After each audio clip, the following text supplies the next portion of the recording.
Well, good morning, everybody. My name is John Ripple, and I'm a SCORE volunteer, and welcome to today's webinar on how to grow your sales. This workshop is being sponsored and hosted by Canton SCORE, along with Stark Community Foundation, Hoover Foundation, the Canton Chamber of Commerce, and Small Business Growth Network.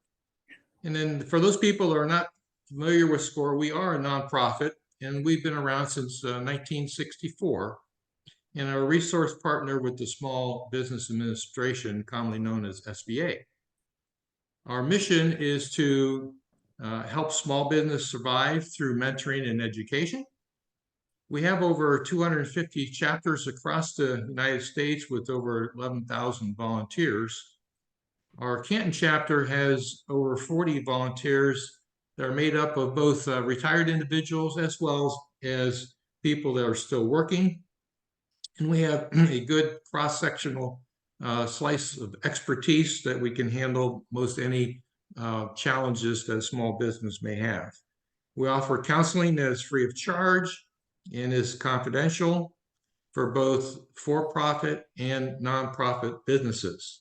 We do serve a 5-county area, which includes Stark, Carroll, Holmes, Tuscarawas, and Harrison.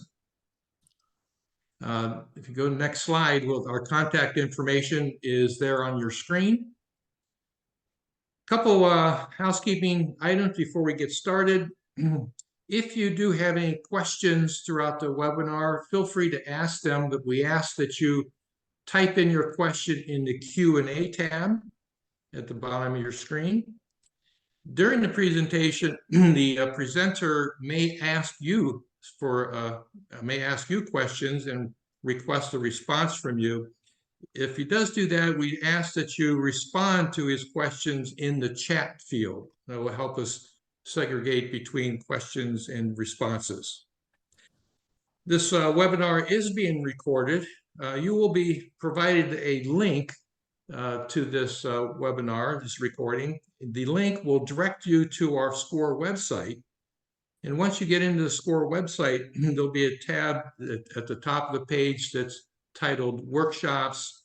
And I have a drop-down box, and then it will show a tab for recorded webinars. If you click on that, it will just ask you for your name, email, and zip code, and you'll be able to view our recorded webinars. Our presenter today, also, you will be receiving a PowerPoint or copy of the PowerPoint presentation, and that will be sent to you after the conclusion of the webinar. Today, our presenter is Joe Belinsky. He is a SCORE volunteer with a wealth of experience in the sales area. So with that, Joe, I'm going to turn it over to you. Thank you, John, and welcome aboard to all those who decided to make this the first day of your better life. So let's get right into it and find out why. By the end of this workshop, the things that you're going to learn: how to choose the distribution channels that are most effective at moving your product, reaching your customers, and expanding your sales. How to be able to evaluate your sales process to pinpoint weaknesses and make sure that you have the right sales team in place. Who you need on your sales team, assessing the various types of salespeople and how they can help your business. Secrets to motivating your sales team by structuring an effective compensation plan, using benchmarks to track, monitor, and improve your sales. We'll give you great sales tools and resources for small businesses, including CRM software. So in our next slide, we're going to be talking about expanding our distribution channels. So here we go. Distribution channels are how your product or service gets to the end user. Expanding your distribution channels is a key step in growing your business. One, it builds your brand your product or service is available in more places, so more potential customers hear about it. It can decrease your risk. Using multiple distribution channels can help spread your risk. If sales in one channel decline, there is the potential that sales elsewhere can pick up the slack, a very important point for you. Increases your exposure to new customers. The more places and ways that your product is sold, the more potential customers you can reach. It increases your potential profits. By reaching new customers, you have the opportunity for potential new profits. And if you're targeting a new type of customer, launching a new product, or adding a new service, you need to reassess your distribution channels. So let's look into that. Here's some examples of different distribution channels. 3 primary ones. Direct, where you sell directly to the end user of your product or service. It can be done using an in-house sales team. The internet, where customers buy directly from your site, through your own product catalogs or direct mail sales, or through a brick and mortar store. Secondly is indirect, where you sell to resellers who sell the product to the end user.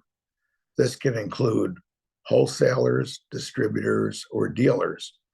Company that buys products from a wide range of companies and resells them to other resellers or retailers. And value-added resellers, which provide custom solutions for customers using products and services from many different companies. Yeah, an example of that you would see would be tire distributions or dealers who carry multiple lines. Could be a consultant. Consultants might recommend your product or service to their customers, or they might purchase it from you and resell it to the customer.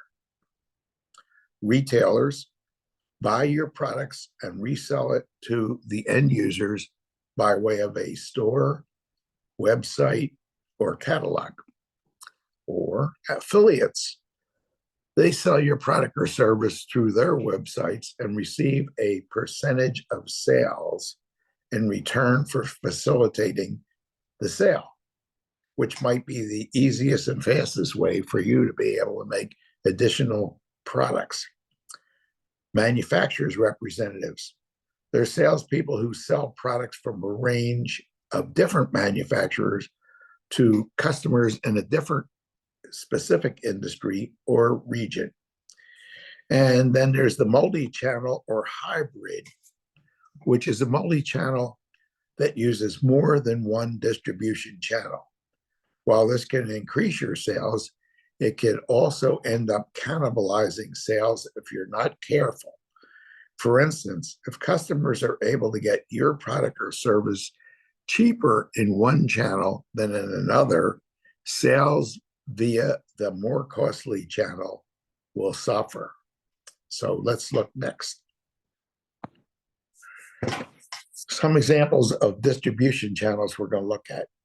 Which ones you're currently using and what have been positive and negative aspects of using that method. So in the chat, why don't you put in some examples of channels you're currently using, what's been positive and negative in them. I'll give you a minute to write those in, and then we'll start to discuss them. So please put that in your chat.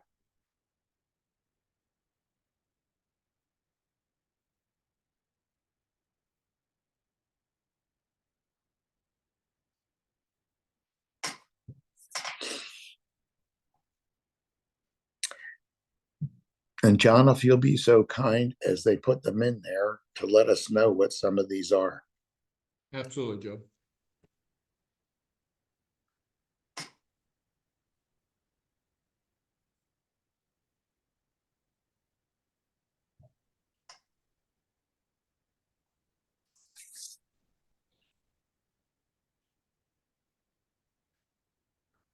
Okay, we've got a couple coming in.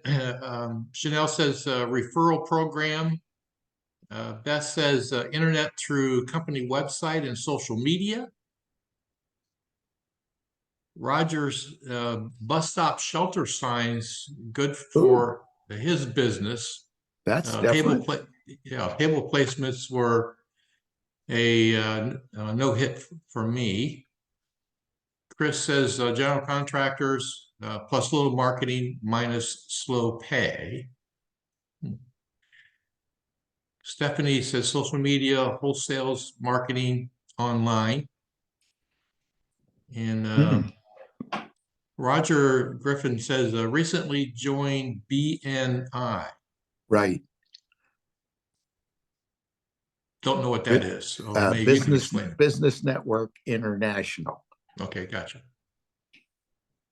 And just a brief example of that is that's where people actually pay to be part of an organization that meets usually once a month, and they bring in examples of how they've been successful and share them with the others. And then everybody has to bring in at least one new example every month.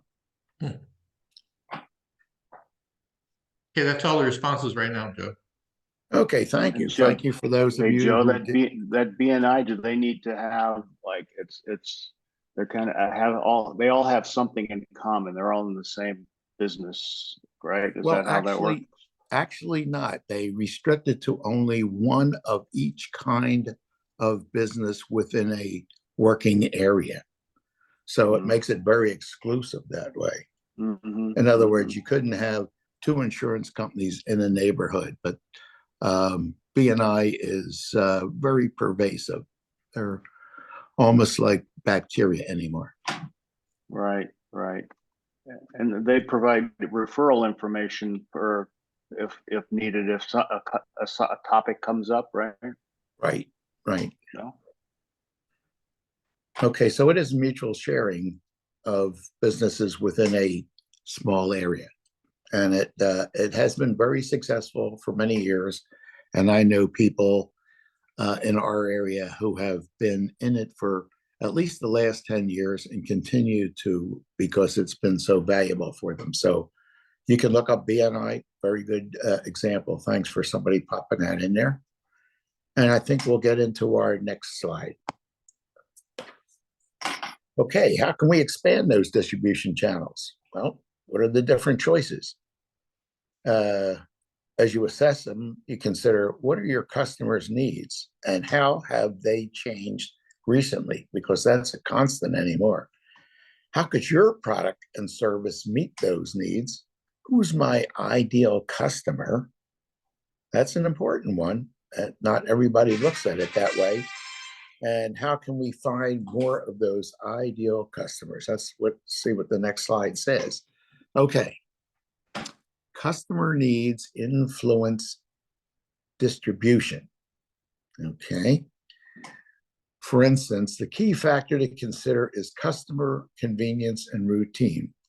How do customers expect to buy? And what has been a most important factor for at least the last 40 years for any business is providing convenience to customers, because far more than price at any one time, Americans will pay anything at any time to make it more convenient to us. And think about having DoorDash and examples like that, or Uber and Lyft. Anything, doesn't matter what the price is, as long as it's more convenient. So always be thinking of how can we make our business more convenient for our customers or potential customers, and even more so than our competitors do. And if customers need a lot of in-depth information, training, or service to understand and buy your product and service, they may need an in-house sales team so you can have greater control over the process.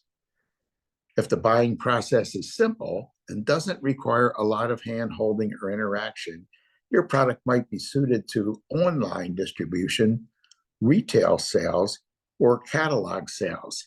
And if you decide to go those routes, make sure that the buying process is made that much easier, that they don't have to think twice. And if customers indicate that they prefer to buy online, you can sell by way of your own e-commerce site, sell your products to other online retailers to sell on their sites, or sell by way of online affiliates. Others who promote your product on their site link back to your site for the sale and receive a percentage of the products. And examples of those are TikTok influencers and how much they make, sometimes astronomical amounts, just by making short videos. And that does include selling products and services. Okay, so let's look on the next one. Researching those distribution channels. Customers need a primary driver of your choice of possible distribution channels, but also consider these competitors. Which channels do the competitors use? How are you constantly checking to see how they are doing it? What are the new things, the new channels that they're into, and why? And what channels might they have gotten out of and why? Has it been cost, or has it been the lack of new clients? Geographic location. Does this channel reach the desired geographic location where my target customers are? SWOT analysis. I think almost everybody in business by this time has done a SWOT analysis, probably because they needed to get money to start up the business, and how to provide that for the banks.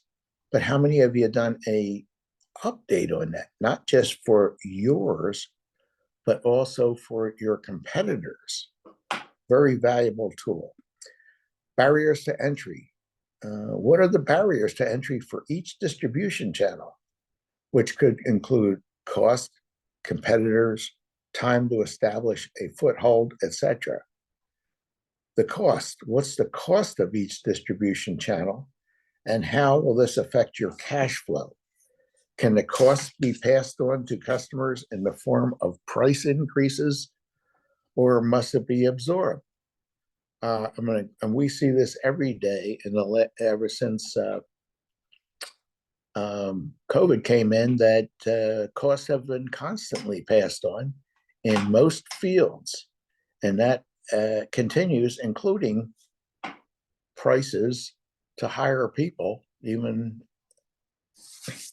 for short periods. So, for example, 3 years ago, minimum wage was 7.25, and that's what most starting wages were in fast food places. Now that's $16 and up. So those prices have to be passed on somehow.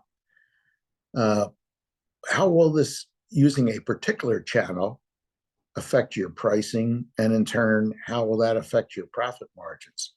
Be careful when expanding that sales channels don't cannibalize each other. If prices are lower from your product in one channel than another, it can really cause problems. And customers can find out real quick if there's a lower price way of getting your product. Sales and marketing.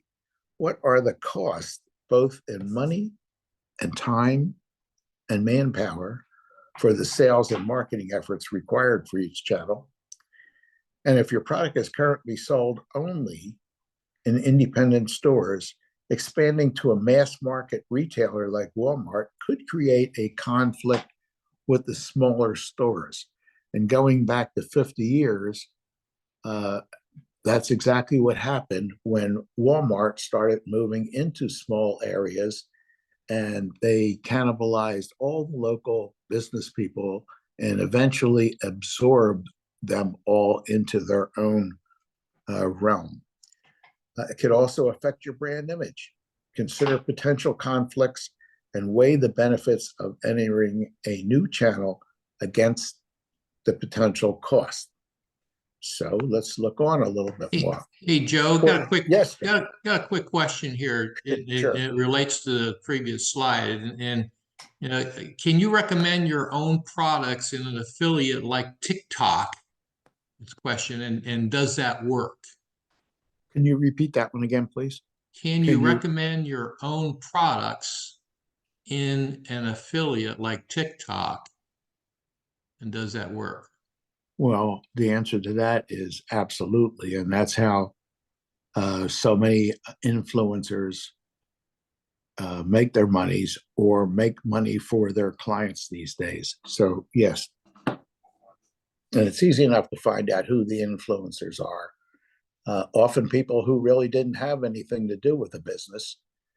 And we see that examples of that in where TikTok will use, for instance, and not just TikTok, but many other channels as well, use sports figures or celebrities to push their products. And being that we are so easily influenced, it greatly affects that. Okay. You can think back to just 3 decades ago with the example of Nike creating the Michael Jordan Air Jordan brand, okay, and how successful that was, and how that has passed on to almost every distribution channel, including ones like TikTok. So it's a good idea to look and see who's doing it and see if you can research how much they make and how successful they are. So thanks for that question. Very good. Okay, now we'll go into those options and prioritizing. So as you research all the possible channels, you may come up with several options that would work for your business, but time and cost issues are likely to keep you from attacking all of them at once. Who has billions to be able to distribute this way? How do you decide, especially on limited marketing budget? You need to set priorities and choose the order in which you will approach new channels based on ease of entry. How simple or complex is it to enter the channel? How long will it take to get established? Do you have contacts that will help? Geographic proximity. Does the channel reach the geographic location where your target customers are? Financial goals and risks. How much money do you have to spend? Which channels can you afford to enter? And which will have the greatest payoff? Estimated sales volume. What volume of sales can you expect from each channel? Competitors' positions. Is there too much competition in a given channel? Some channels may be dominated by competitors that your business so dominated by competitors that your business is unlikely to succeed there.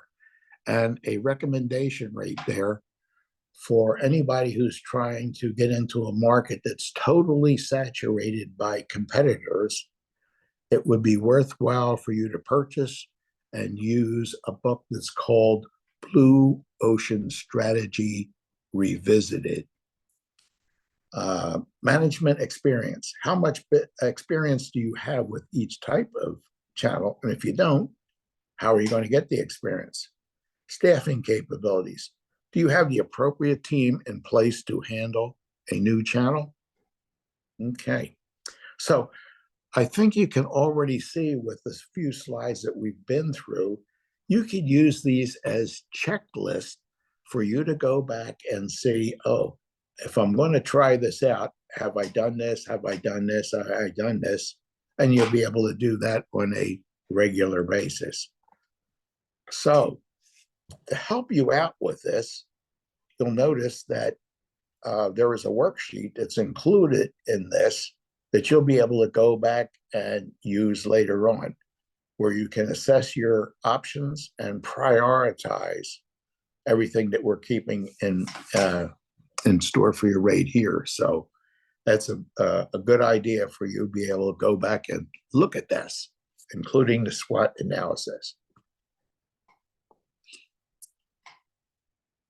Next, in expanding our distribution, you want to check and choose channel partners.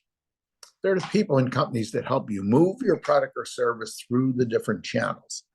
They include wholesalers, retailers, distributors, consultants, etc., as we've talked.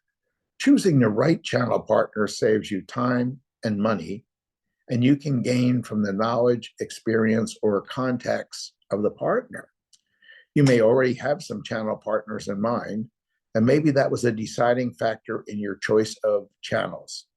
If you don't have a partner in mind, search for partners by determining who your target customers already interact with.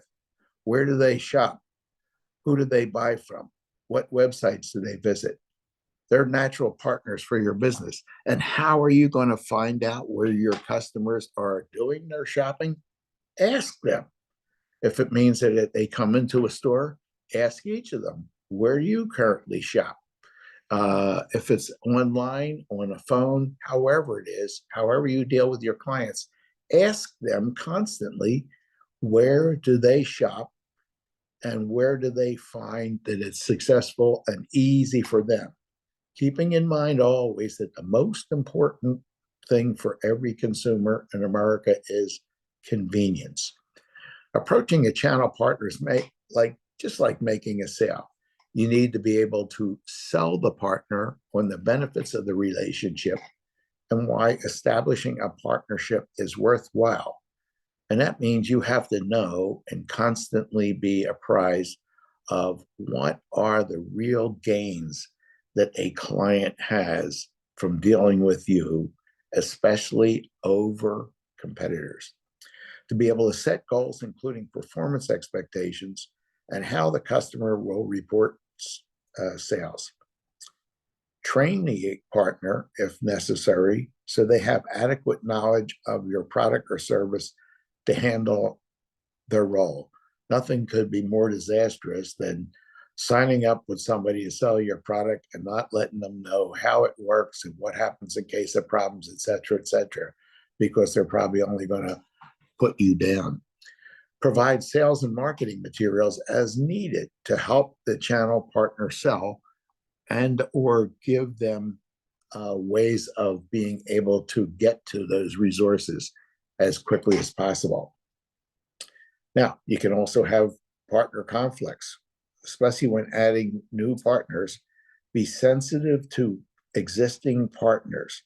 For instance, if you sell your products mostly by way of small retailers and you add a channel partner such as Walmart, your other channel partners will suffer if Walmart's prices undercut theirs. The product will also lose some exclusivity that it had when it was only sold at smaller stores. Weigh the cost and benefits of adding any new channel or channel partner. And an interesting statement in there, if Walmart's prices undercut theirs. Interesting that the perception from back in the 60s and 70s was that Walmart wins because they have the lowest prices. Actually, since 1988, they totally changed their approach. Think about that, since 1988. And then they went from lower prices to everyday low prices. And it worked very successfully. And then, did they ever have lower prices? Sure. They'll call them temporary rollbacks. So think about that, okay? Are they the lowest prices? Very rarely is Walmart the lowest price on any product in any channel. So you have to think your way through that. Okay, in our next channel, slide, we're going to be evaluating your sales process. So let's get into that. 5 steps to sales in the sales process: lead generation, prospecting, customer client contact, negotiating, closing the deal, and customer service is the key through the sales process. Hopefully you've seen that before. You should see that through the rest of your business's career. Customer service is the key through the sales process. It's the key to everything in sales. So next, we'll be able to go back through that worksheet and look at those 5 steps, and you'll be able to evaluate that for yourself. So we will look at those. Let's get into it. Step 1 is lead generation. Marketing can generate leads through advertising, online, by way of the website, search engine, et cetera, email, social media, client customer referrals, trade shows, direct mail, and PR. They're all the people who are interested in buying from your business, which is done through your marketing. And marketing is far more than just advertising. It's promotion and many other channels. So in our next one, we're going to be looking at prospecting, which is evaluating. While lead generation drives people to your business, prospecting focuses on reaching out to customers to pull them into your business. The two terms are sometimes used interchangeably, and some of the methods are the same, as you can see. Well, cold calling can be very much like the prospectors from the gold rush of 1849, with a hat that's pushed up in the front, and you got your pan and your shovel.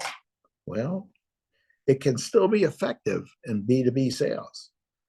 Target emails can be sent to prospects with special offers to drive interest. And interestingly enough, emails didn't go away. They've just become much more effective by way of other marketers to help you be able to pinpoint your exact target market customers, so that whatever you spend that way will be more effective. In-person networking is still a key prospecting tactic, especially in the B2B world. So get out of your store and go visit your neighbors and let them know what you have to offer. It's amazing how many of them won't have any idea what you have to offer. Social networking becoming more frequently used. I mean, like all day, every day. LinkedIn and Twitter, or X, can both be good methods for B2B prospecting. Direct mail pieces with more information or targeted offers can also work. And once again, they've become much more specialized. So your big thing is how to be able to use direct mail and have the customers respond to it rather than just throwing it in a junk pile. Trade shows are a good place to prospect as well. Some businesses do nothing to promote except show up at trade shows at which they'll make fabulous sales and profits and prepare for the next trade show to be able to sell. And reach out to referrals from existing clients. How many of you make it a must do that every contact you have with a customer, when it's done, especially if it's successful, that you ask them for referrals? Because nothing could be better than to contact another person and say, so-and-so said that you could also use our product or service. The chances of that sale are greatly enhanced that way.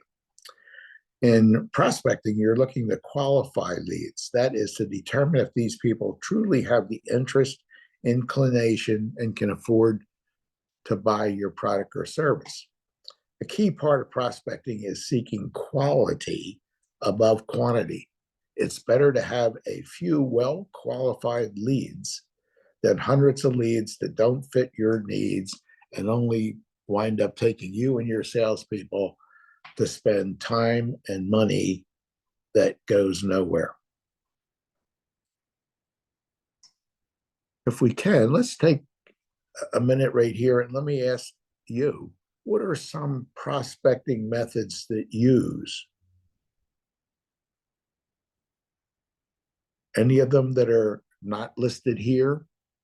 Just write that in the chat and let us know how you prospect.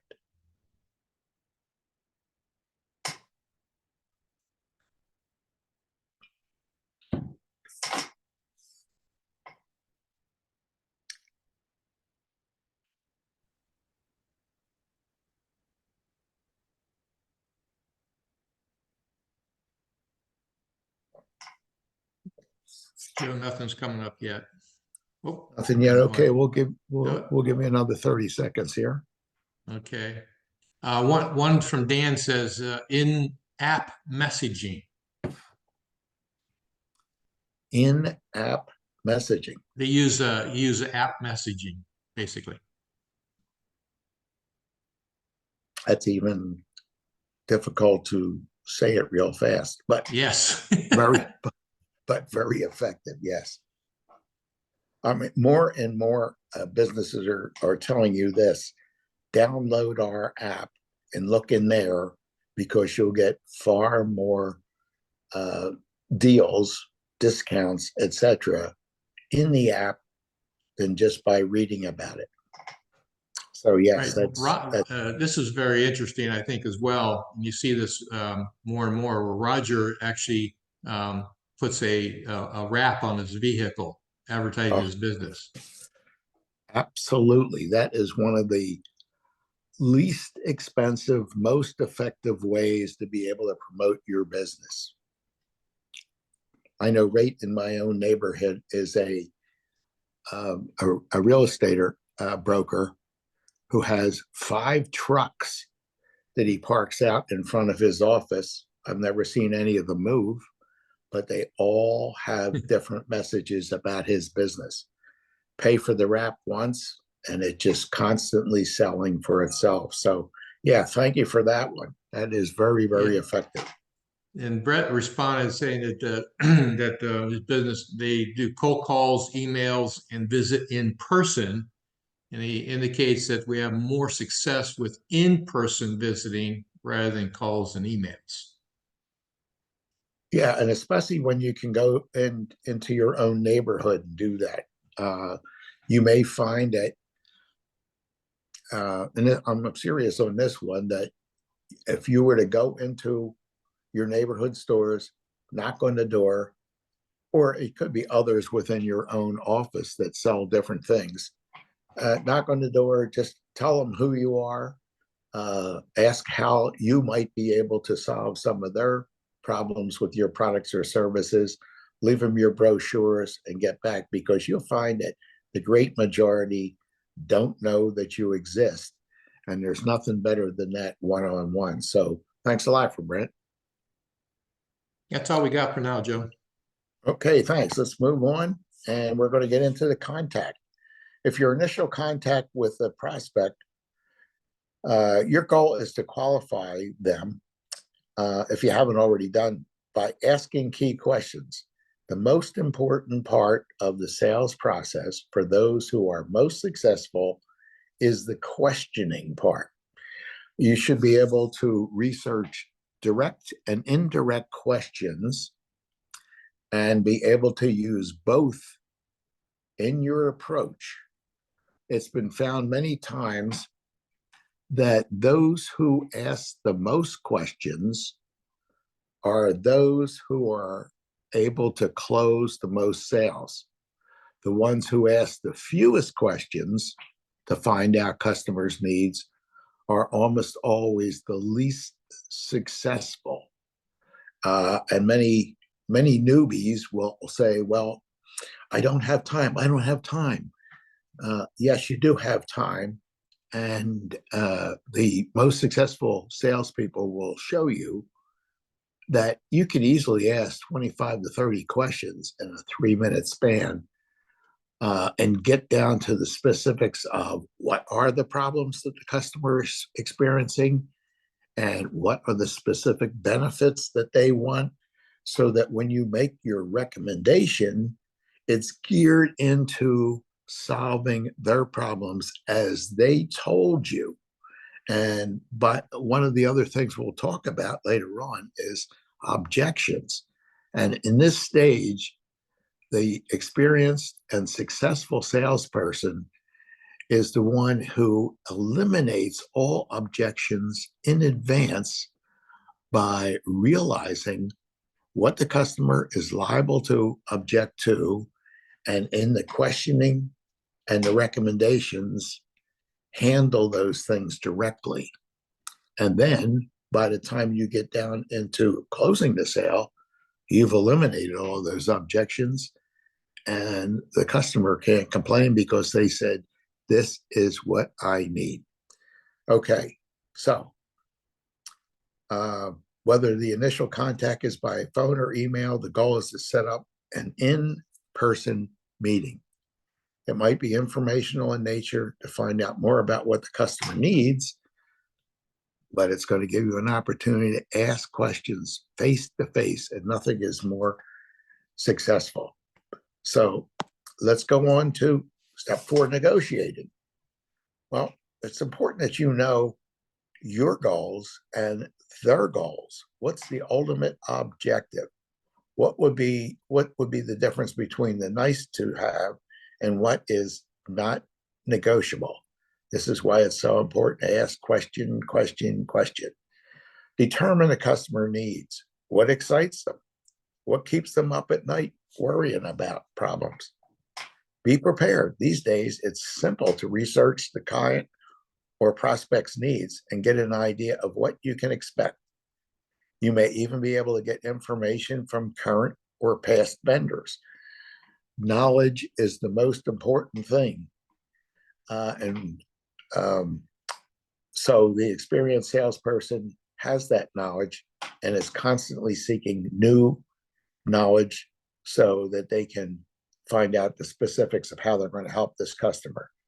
Know going into the discussion what's negotiable and what's not. In other words, determine your deal breakers in advance. Your salesperson should have some benefits he or she is prepared to offer the prospect. Strive to create a win-win negotiation in which each party compromises a bit so everyone feels they have gained. And incidentally, win-win does not mean that everybody gives in 50-50. No, some people only want a slight bit, which may be to the benefit of each or the other in order to make both sides happy. That's the big thing. Win-win is when both parties are happy with the deal. The ultimate goal of a good negotiation is to build a lasting customer relationship. Compromise is an essential step. Okay, so let's go into closing. Hey, Joe, Yes, John. before we do that, there's a very interesting question that came up that I think pertains to the 2 slides ago. Roger owns a welding shop, and he also has a mobile welding unit, so he can take his welding equipment to the job site versus the jobs having to necessarily come into the shop. And one of the challenges that he's been having, it sounds like, it's hard to get his foot in the door, if you will, to talk to somebody. And with your experiences, past experience, do you have any suggestions on how to break that barrier to be able to get in to talk to somebody about your service? Yes, especially in situations like that.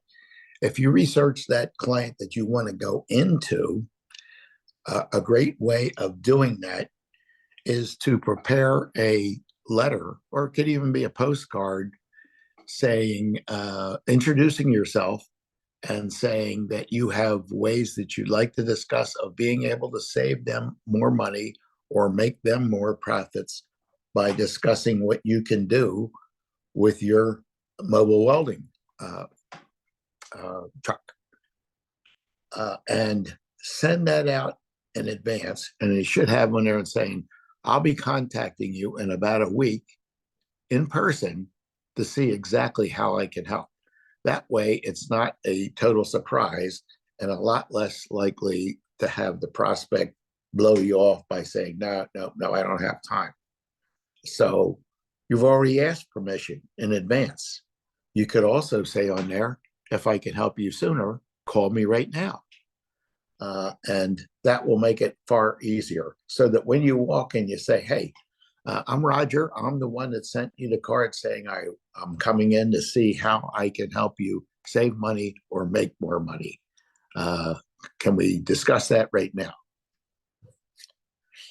And you could possibly, you could pop in or you could call. So you could call saying, I'm following up on my postcard that I sent you last week. When can I make an appointment to come visit you and show you my rig? So, Raj, I hope that'll help you out.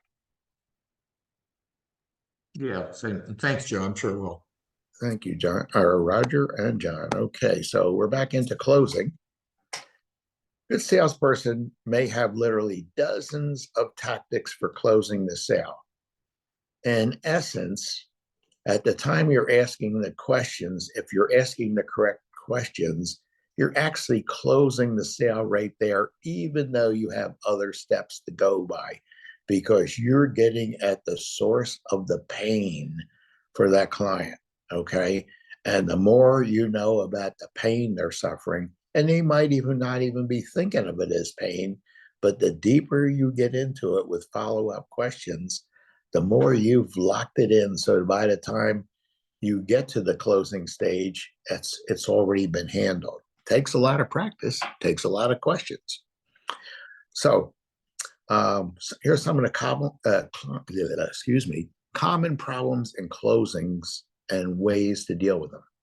Objections. As I said, every sales process involves objections on the prospect's part. Knowing what they may be helps you by asking lots of questions in advance so that when it gets down to the close, if an objection were to come up, you've already answered it previously. And a good way of handling if it should come back up is, okay, you told me you needed to be able to do this and to be able to eliminate that. So this is what we've got to offer, and here's what it costs. And if they continue to say, well, that's too much, you say, okay, what don't you want to solve? Very rarely will anybody say, no, I have a problem and I don't want to solve it. So that's why asking so many questions in advance is important. Price is a common stumbling point. Solutions may include pointing out the quality of the product, which you should have done in advance, but you can say it again. Offering a lower price, keeping in mind that if you offer a lower price, you also have to let them know what they won't be getting for the lower price, or adjusting some other aspect of the deal. Identify and emphasize the significance and value of the product in solving this particular customer's problem or filling the customer's need. There it is, the answer to the questions that you asked and that they said that they have problems with over and over again. Or could be they're not the decision maker. Should ask those kind of things well in advance. Sometimes you get to the closing point in the sales process only to find that the client or customer doesn't have decision-making power. Avoid this by qualifying the prospects earlier in the process. For instance, if you were dealing with a big corporation, you might be dealing with a purchasing agent who may or may not have the power to pull the purse strings. Okay, if that's the case, you'd like to know in advance, can you make the decision or should I go higher? Product or service not needed? Often they'll decide that it's not needed after all. However, if you've discovered the source of their pain, that shouldn't be the case. It's typically due to inertia or hesitancy about the cost or effort of your solution. Explore why the product or service is needed. Once again, questions. Fear. They might have many fears, including spending too much, buying a product or service that doesn't solve their problems.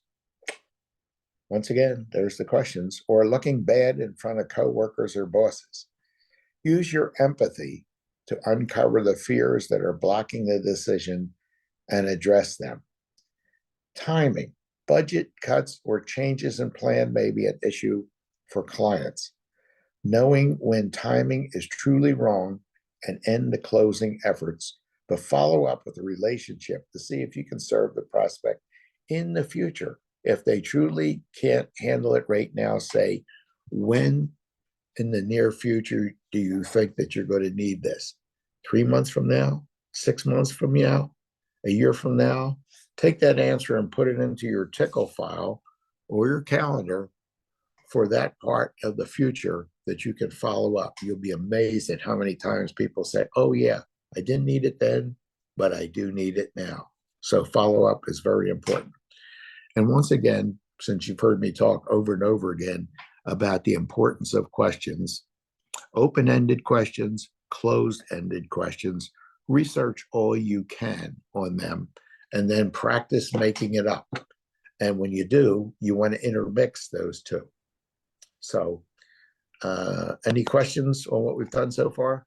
Yeah, Joe, I got a question from Brett, and this Okay. probably pertains to many small business owners. Says, for sales meetings that are in person, when providing a quote for a job to be completed, what is the preferred method of providing the final number? Do you give the customer a rough estimate in person with a final quote in email, or is it preferred to have the final number at the time of the end of the meeting, the in-person meeting? They're both worthwhile. And the best way of doing that is during your questioning period or during the selling period to ask the customer, which would you rather have? So there's no one place form that's better than another. It depends on the individual client. So that's what I would. Is this where there's an opportunity for negotiating on price when you're doing it in person? Oh, absolutely. Yes, yes. Keeping in mind that you should be able to help overcome the price objection almost always by going back to finding out what was the problem that you're trying to solve, their problem that you're trying to solve, and emphasizing all the benefits that they get from going with that. If they want a lower price, they have to get a lower product or quality of service. And what do they want to give up? If you've asked enough questions, you found out exactly what they want. And now what do they want to do away with? So once again, it's constantly emphasizing the quality of your answer. Okay. Good. Thanks. Okay. Can anybody share some closing challenges that you commonly come across or closing tactics that have worked?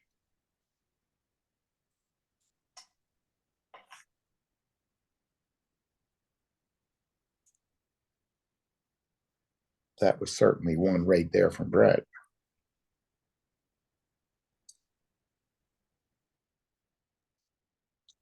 Joe, when I was doing this, I always had to ask the question, or how about can we do business?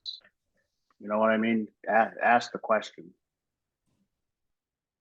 Absolutely. Yeah. Yes, you absolutely do have to do that. I mean, and so then it gets down to it should always be, and I don't mean to interfere here, but I would say making it either or, so that as a for instance, with yours, can we do business now or is next month better? So try and make options in almost all cases, which makes it easier for them to be able to make the decision. So you're right.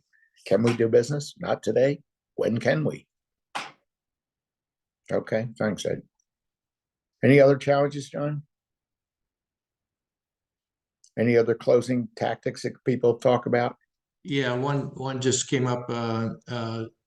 Challenger making, this is from Roger again. Challenges are making a solid product compared to cheap store-bought. The cost explains short-term versus long-term fix. So he's talking about is welding service and dealing with, what you stated about the quality of service and products. The Yeah, challenges and are what making a solid product compared to a cheap store bought, and the cost explains short-term versus long-term fix. Yeah, absolutely. I think that's one of those overcoming objections right there. Is what are you looking for? Just a short-term fix, or do you want it to be long-term? When I do it, it's fixed for good, as opposed to, as you said, store-bought. Yeah. I remember back in my own service selling days, would be say, okay, well, don't bring us your parts from somebody else to install. We won't do it because we can't guarantee it. On the other hand, when we do it, you've always got the guarantee from us. I know one of the challenges that I had in the business world when I had vendors coming in to sell a product or service that I truly needed is making sure that they understood exactly what my needs were and price it accordingly. So once again, it got back to them asking questions of you, right? Exactly. And majority of the time I've physically take them out to the job site to let them see what the problem is.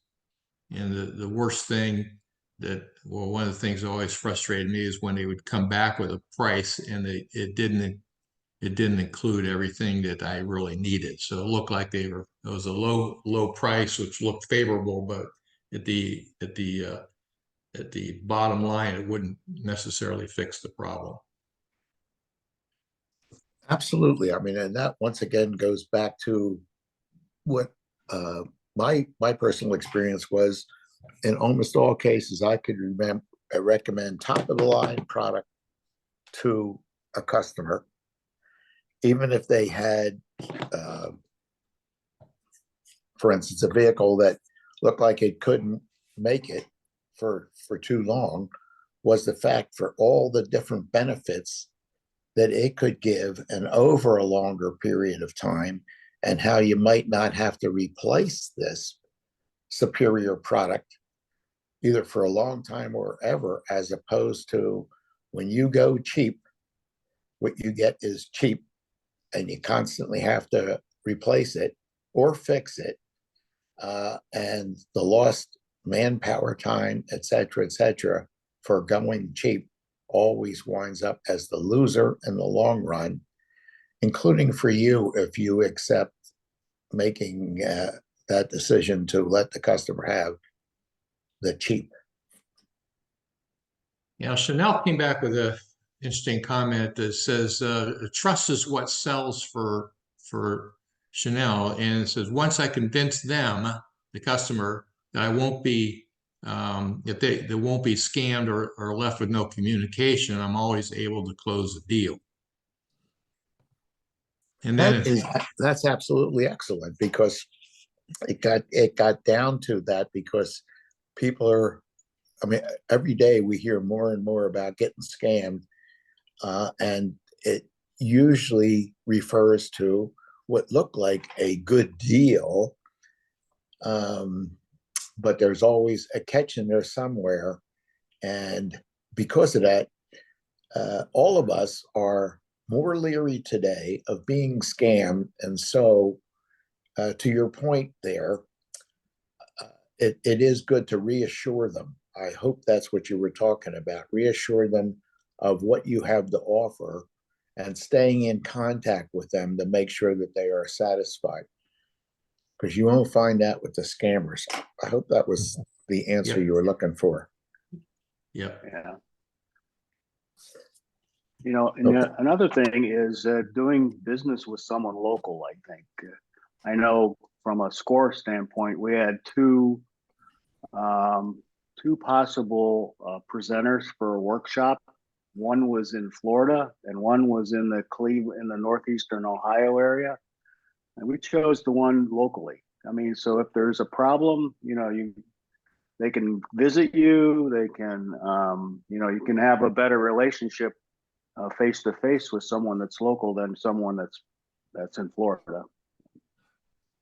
That's absolutely excellent. There's no question about buying local, especially if you're going to have problems or when dealing with products that require maintenance. There's nothing better than having somebody nearby who's going to be able to fix it right away rather than somewhere in the future, or if at all. So an excellent point. And that goes far beyond just picking presenters. Okay, thank you. Let's move on to the next. Customer service. As we said, customer service is the key to all the sales and profits. And here's the most important thing, and I don't know how many of you have researched this, but it's always been true. It goes all the way back to a Gallup poll that they've been conducting since 1920. So it's a long term. They do this every 10 years, and it comes out the same thing. Acquiring a new customer costs 5 times more than keeping an existing one. Wow. Every sale should include some type of post-sale follow-up. For a retailer, that could be an email to the buyer asking them to review their purchase on your website or offering a discount if they buy within a certain period of time. That saves both of us and we both wind up okay. For a B2B customer, it could be a personal phone call or a note from the sales rep. During follow-up, be sure you provide the customer an opportunity to bring up any problems or concerns with the purchase and resolve them immediately. Do you make it a habit in your business that a week after a purchase that a follow-up by phone is made by somebody within the organization? Nothing cements a customer in better than a good follow-up. The real goal of follow-up is to building a relationship so you become a trusted partner to this customer. And that relates back to what Ed was talking about. Encourage them to do things such as to get on your mailing list or email newsletter list, follow you on X, or like you on Facebook or on LinkedIn. Keep in touch with them going forward. CRM, or customer retention management software, can facilitate the customer service process. Going beyond contact management, the software programs enable you to maintain a detailed record of your entire customer relationship. There are many low-cost solutions possible. A few are listed at the end of this we'll give you.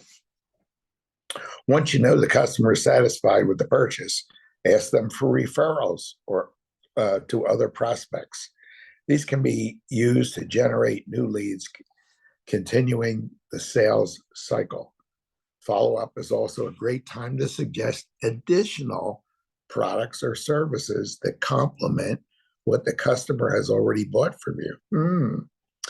Keep in touch with them by all methods: phone, mail, email, social networks, etc., and regularly let them know about special offers or new offerings that might be of interest.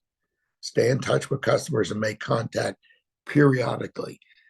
Following up on the concept of not only does it cost 5 times more to get a new customer than an existing one, as it's been proven over and over again, repeat customers will spend more and buy more of the best products and services that provide you with more gross profit and more net profit and a lot less wasted time. So let's talk a little bit about your sales team, which starts with you, of course. The existing staff, anybody that you already have there. Existing staff should be considered salespeople. Is everybody in your organization, do you look at them as salespeople? Do you consider them as salespeople? Do you train them as salespeople? Or are they the ones that are going to put a customer on hold and say, not my department, let me put you in contact with somebody else? Think of how many times in a year you have to call some organization where you only have an 800 number, and after the automated uh, robot takes your questions and finally passes you off to somebody else, and then that person says, hold on, I'm going to give you to somebody else. And how many times? It averages about 5 switches, and how many hours you have to get. So how can you avoid that? By making sure that everybody in your organization considers them as a salesperson, because a salesperson is a problem solver, and everybody that works with you solves problems one way or the other. And if they can't handle it directly, they can certainly say, I'll get the answer and get back with you. Some cases, especially if it's e-commerce, the website itself might be involved as part of the sales team. The copy and layout of the website should be maximized for making sales. Let's look at setting sales goals. Starts off with setting measurable goals for each step of the process. How many leads do you want to generate? Know your ideal target customer. What are your requirements for that? Who are the current best customers? How can you know more about the demographics, psychographics, and habits of your best customers so that you can know how to attract more of these ideal customers? Regularly measure your results. If you're not achieving your goals in one area, take steps such as eliminating an activity, training salespeople in that area, hiring new sales staff to fill a gap. What could be better than saying we need to hire more salespeople because we're doing so well and we know there's more customers out there. As you see what tactics get results, develop best practice techniques for use in sales training and as a part of your team's sales routine. And what better way of getting to find out what those best techniques are than asking the sales team themselves? And then match the sales to the sales process. For instance, if you own a retail store, negotiation is not really a key step, but customer service is. Similarly, if you own an IT consulting firm that does large projects for corporate clients, negotiation might be the most crucial skill in the process. And John, I believe that's part of what you were talking about. Yeah, I agree. Yep. Consultative selling skills are needed for selling complex services or products, while product selling skills are sufficient for simpler product sales. So understand what skills are most critical to your business's sales process and look for salespeople with strengths in those areas. So in other words, you're always looking to have somebody on the bench, somebody who's even better than what you currently have or who can expand who you currently have so that you can keep the sales growing. How about some sales teams options that people don't necessarily talk about? It's not necessarily right in your location, but telemarketing, a dedicated sales team, manufacturers reps, and retail associates. Let's expand. Let's evaluate the needs of your business. Is it right for you? Okay. Will it help achieve your sales goals? Your target customers, are you going to be able to get to them? Will you be able to get qualified candidates?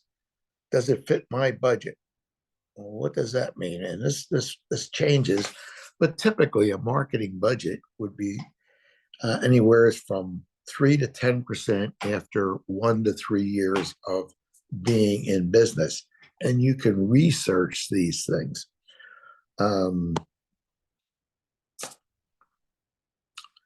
Once again, we go into the worksheet, and this will be using the sales team options. Complete the sales team assessment worksheet to determine what will work best for your business. And as you can see, you're going to have several excellent worksheets that you'll be able to get from your slides to be able to help you in each of these areas. How do you motivate your sales team? Oh, there's the big thing. Well, starts off with setting goals. What ultimate outcomes do you want for your business? What goals do you want your salespeople to achieve? This isn't just about numbers and quotas. It could also include behaviors such as encouraging teamwork. Your goals should be achievable but challenging, not too easy, but not so hard. You may want to set up the same goals for all your salespeople in a particular area, or make them different based on what part of the company they're in. Performance measurements specify what will be the measurement and how are you going to get paid. So what are the rules that you do? A couple of different ways that we get into this are looking at commission versus salary. And this will be a good one for you to review. Who are commission only sales payments good for, and who are salaries? So think of those things and compare them before you set it up. And if you're not really sure, there are many of us who have experience at this, that if you call us at SCORE, we'll be happy to discuss what would be the best one for your organization. How about balancing salary and commissions? Okay, that's part of the whole thing right there. What are bonuses? When are they good? So as you can see, there's a lot of different ways of making the payment system better. And there's many of us who are able to help you. So don't hesitate to give us a call and get one of our mentors to be able to help you with this. What are some other sales incentives that are non-monetary? Contests, setting clear goals, best for short-term results, making it meaningful, and developing your talent. How?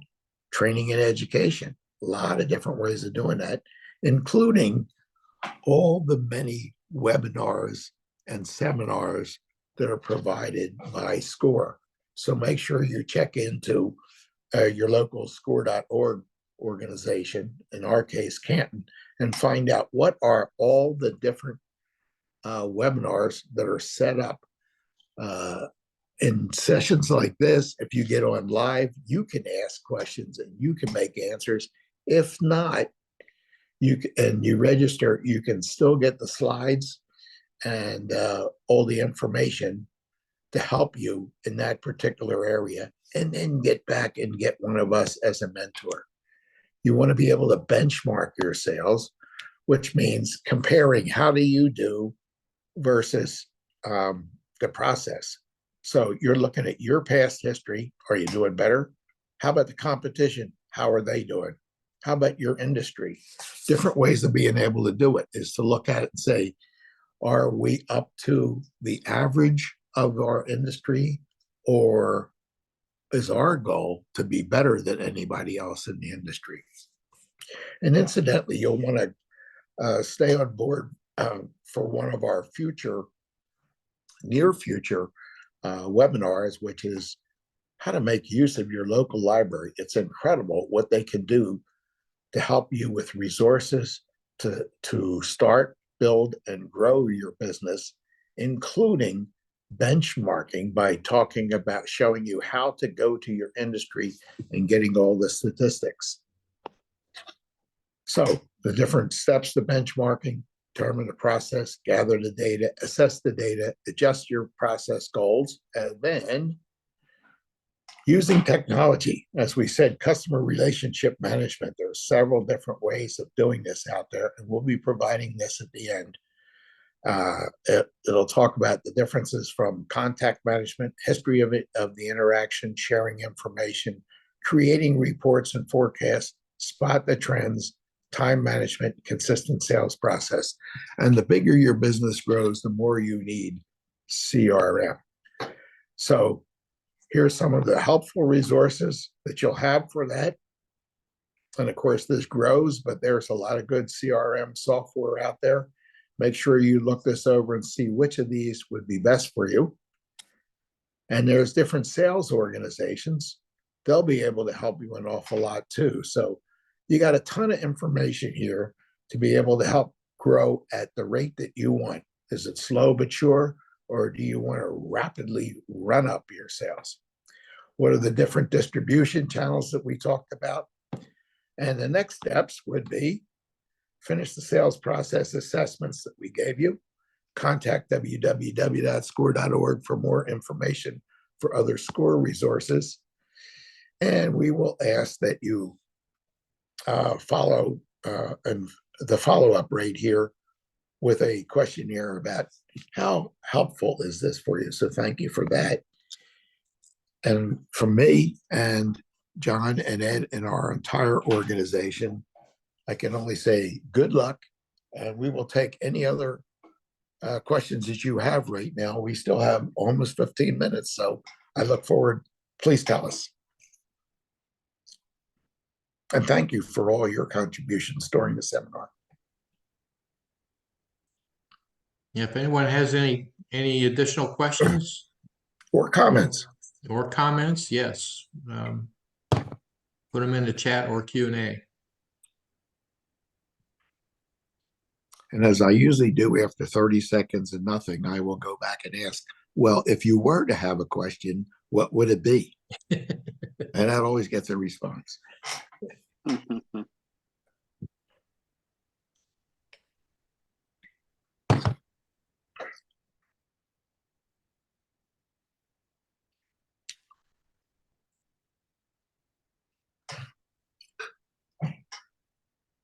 I guess I must have given them all the information in the world already.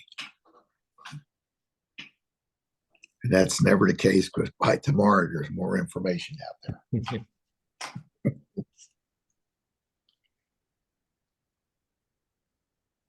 Okay, if no one has any comments or questions, really do appreciate you joining us today.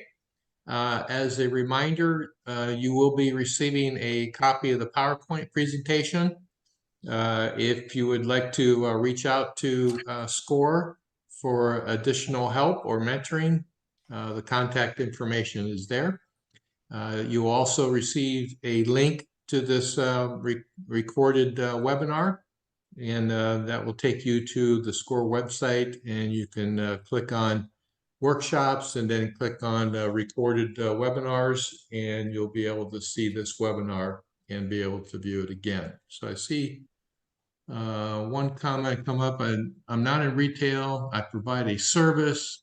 Is there a specific approach that may work better for me? So I'm not in retail. I provide a service. Is there a specific approach that may work better for me? Absolutely, there is. And the best way to do it is to allow us to ask you lots of questions to find out more about your situation. And either myself or one of our other well-qualified mentors would be happy to do that. So if you will send that in, asking for one of us to get back, we'd love to do that. I would love to do it, and I hope almost any of us would. So yes, I'd like to know a lot more about your particular situation, and we will have answers for you. And Chanel said that they will reach out. So with that, have a great rest of your day, everybody, and we look forward to seeing you in a future webinar. Thank Have a you. good day.